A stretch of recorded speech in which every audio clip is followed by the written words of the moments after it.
Today we're making chocolate chip cookies. Let's get started. The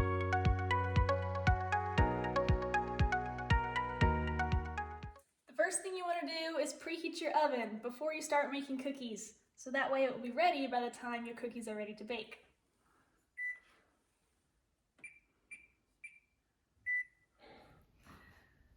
We've got 2 sticks of softened butter here. We're going to put them in a pretty good sized glass bowl, and we're going to be using a hand mixer today. You can also use a KitchenAid or a stand mixer, but there's no need. A hand mixer works great.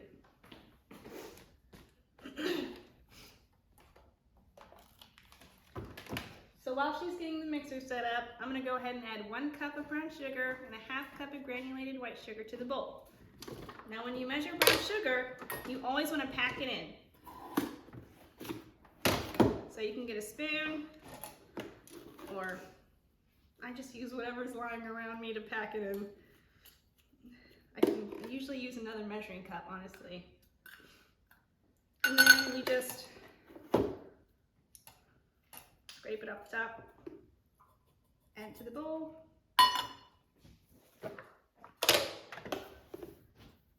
And we're going to cream these 2 together.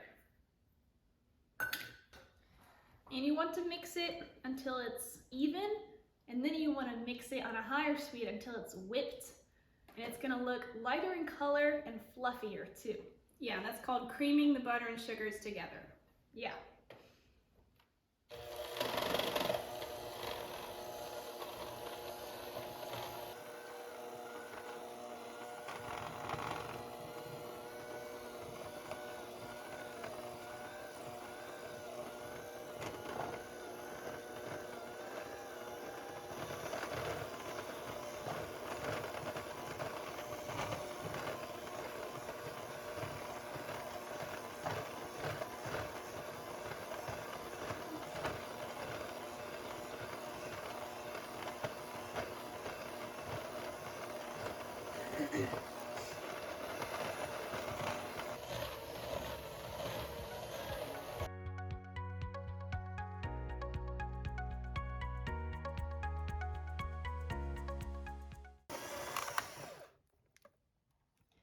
Alright, so creaming the butter and sugar should take about 2 to 4 minutes.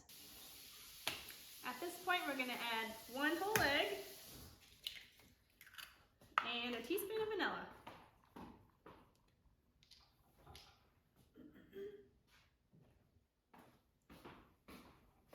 And use a spatula to scrape down the sides.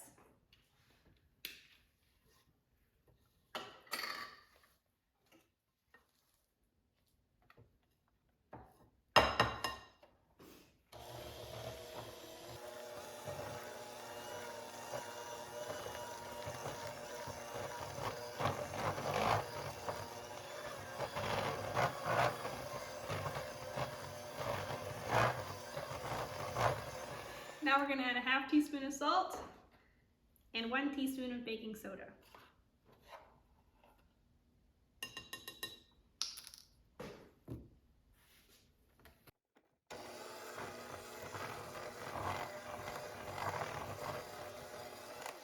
Just mix those in until just combined, and now we're going to add our flour.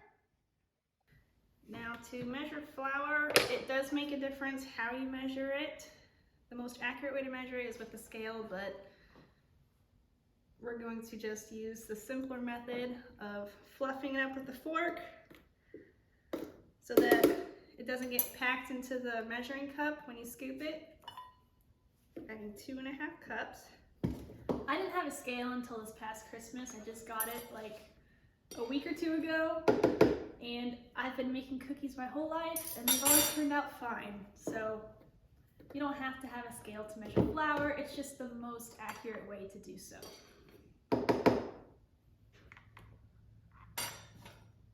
And be careful when mixing in the flour at the end because it likes to make a big mess. So just start with a lower speed on your mixer.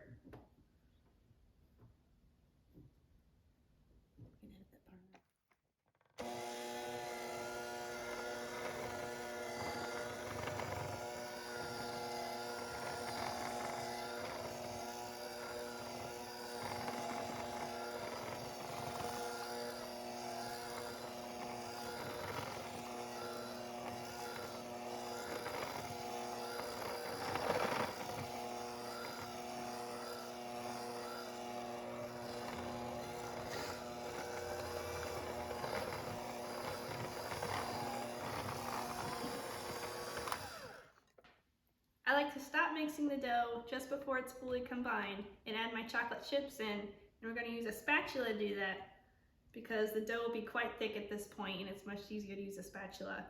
And that way we won't overwork the dough with the mixer. And if you mix too much, it'll become tough. That's why you want to mix it as little as possible once you add the flour. So let's get the chocolate chips.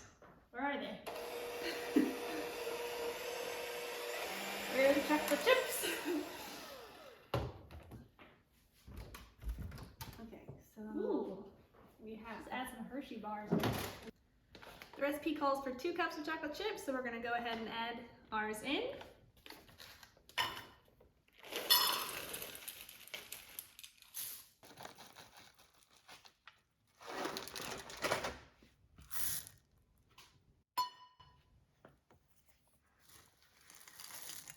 Go ahead and fold these in. This is a super thick dough. While she's mixing in the chocolate chips, I'm going to get a baking sheet ready with parchment paper on it so that the cookies don't stick to the baking sheet. It's a lot better to use parchment paper than foil because foil will make your cookies a lot darker on the bottom. And if you don't use anything, they'll probably stick to the pan. And you don't want to spray cooking spray on the pan because that will probably make the cookies bake a little unevenly from the extra oil and fat from the spray. But if you do, they will still turn out fine, I'm sure. Or not.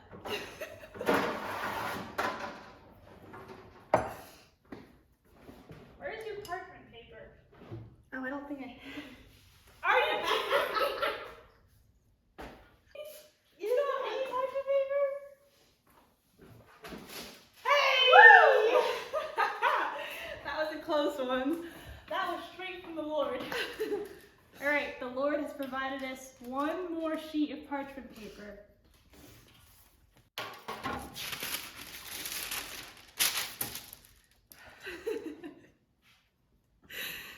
Okay, good enough.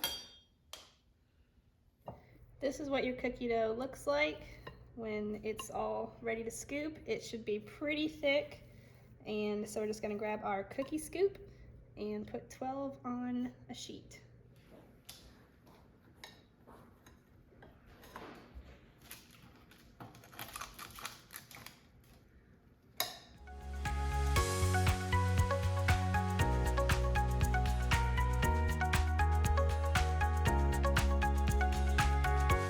And while you're waiting for your cookies to bake, you can clean up your mess.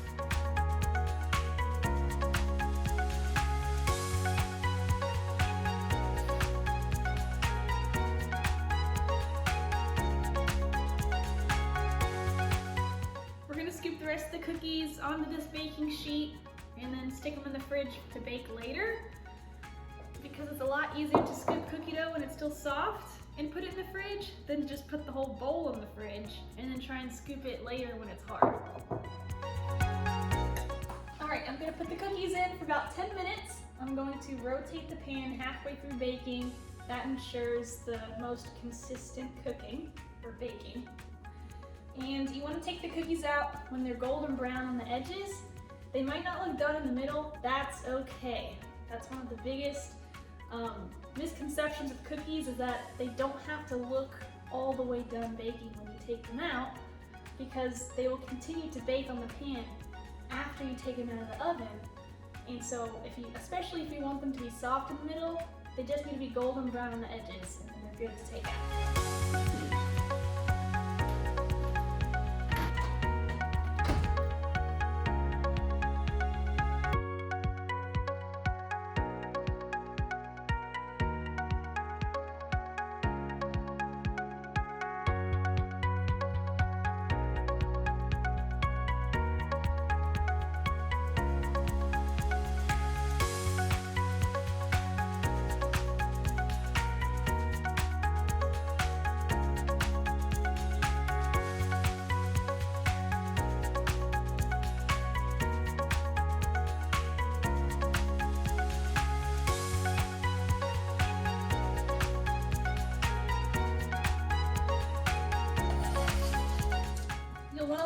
cool a few minutes on the baking tray before you try and move them, or they'll be too soft.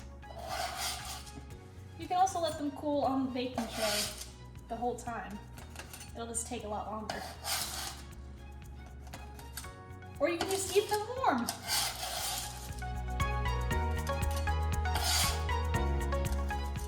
All right, time to try the cookies. Don't mind if I do.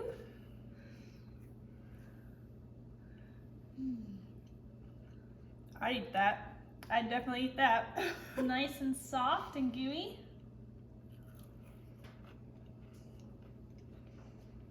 Now we just need a little milk.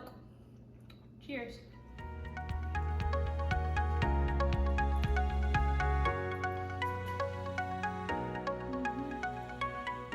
And that's how you make chocolate chip cookies. Thanks for watching.